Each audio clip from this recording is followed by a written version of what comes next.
Hi.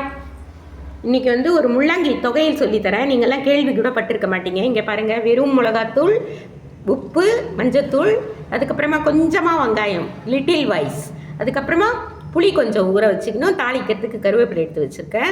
புளி கொஞ்சம் ஊற வச்சுக்கோங்க திட்டமாக. இது பாருங்கள், முள்ளங்கி பீசஸாக கட் பண்ணிக்கோங்க.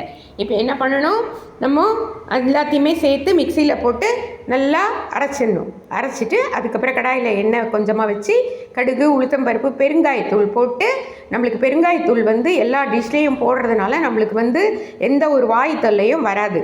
அதுக்கப்புறமா இதை எடுத்து அந்த தொக்கு மாதிரி அரைச்சதை எடுத்து அந்த கடாயில் போட்டு நல்லா கமகமான்னு வாசனை வர வரைக்கும் வறுத்துருங்க. சாப்பாட்டில் கலந்து சாப்பிட்டு பாருங்கள், இல்லை இட்லி தோசைக்கு தொட்டுட்டு பாருங்கள். எல்லாமே சூப்பராக இருக்கும்.